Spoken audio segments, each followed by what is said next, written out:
അടുത്തിടെ പൂനെയിൽ നിന്നും പകർത്തിയ ഒരു വീഡിയോ വൈറലാവാനിടയായി. ജൂനിയർ ഡെവലപ്പർ തസ്തികയിലേക്കുള്ള അഭിമുഖത്തിന് വേണ്ടി വരി നിൽക്കുന്നവരാണ് വീഡിയോയിലുള്ളത്. 10 100 പേരൊന്നുമല്ല ആ വരിയിൽ നിൽക്കുന്നത്, മറിച്ച് 3000 പേരെങ്കിലും കാണുമെന്നാണ് റിപ്പോർട്ടുകൾ പറയുന്നത്. ജോലിക്ക് വേണ്ടി 2900-ലധികം പേർ റെസ്യൂമുകൾ സമർപ്പിച്ചു എന്നാണ് പറയുന്നത്.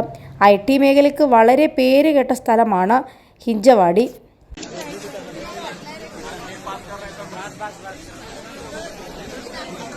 വീഡിയോയിൽ ആളുകൾ ബയോഡാറ്റയും മറ്റും കയ്യിൽ പിടിച്ചുകൊണ്ടാണ് നിൽക്കുന്നത്. യുവാക്കൾ നേരിടുന്ന തൊഴിലില്ലായ്മ പ്രശ്നങ്ങളും IT തൊഴിൽ മാർക്കറ്റുമെല്ലാം ചർച്ച ചെയ്യപ്പെടാൻ ഈ വീഡിയോയും കാരണമായി. ഇപ്പോൾ പഠനം കഴിഞ്ഞിറങ്ങിയ യുവാക്കളെങ്കിലും ജോലിയിൽ പരിചയമുള്ളവരാണെങ്കിലും ജോലി കിട്ടാൻ വലിയ പ്രയാസമാണ്. വലിയ മത്സരമാണ് ഇവർക്കിടയിൽ നടക്കുന്നതും. എങ്ങനെയെങ്കിലും ഒരു നല്ല ജോലി വാങ്ങിയെടുക്കാൻ വേണ്ടി ആളുകൾ പെടാപ്പാടുപെടുകയാണ് എന്നാണ് നെറ്റിസൺ പറയുന്നത്. +2 ഡിഗ്രി കഴിഞ്ഞവർക്ക് വേൾഡ്സ് ഫസ്റ്റ് AR/VR ക്ലാസ് റൂമിലൂടെ സ്മാർട്ട് ഫോൺ എഞ്ചിനീയർ ആവാം. കൂടുതൽ അറിയാൻ വിളിക്കൂ ബ്രിഡ്കോ ആൻഡ് ബ്രിഡ്കോ. എഞ്ചിനീയറിംഗ് പഠിച്ചു, പക്ഷേ ജോലിയില്ലാതെ നടക്കുകയാണ് എന്ന് പലരും പറഞ്ഞ് നാം കേട്ടിട്ടുണ്ട്. എന്നാൽ ഈ ഇൻ്റർവ്യൂ അതിനൊരു തെളിവ് കൂടിയാണ്.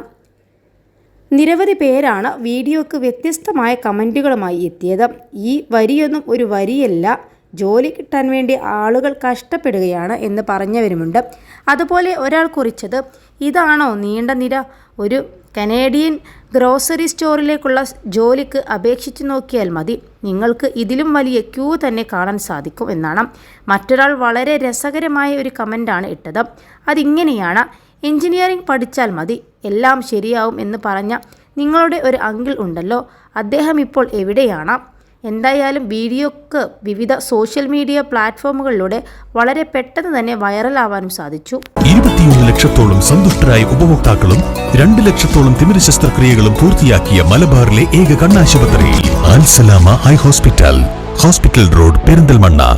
യുവാക്കൾക്കിടയിൽ തൊഴിലില്ലായ്മ രൂക്ഷമായ ഒരു കാലഘട്ടത്തിലാണ് നമ്മളിപ്പോൾ ജീവിക്കുന്നതെന്നും പലരും കമൻ്റ് ചെയ്യുന്നുണ്ട്. തൊഴിലില്ലായ്മ ഒരു പ്രശ്നമാണ് എന്നും ചൂണ്ടിക്കാണിക്കുന്ന ഒരു വീഡിയോ കൂടിയാണ് ഇത്.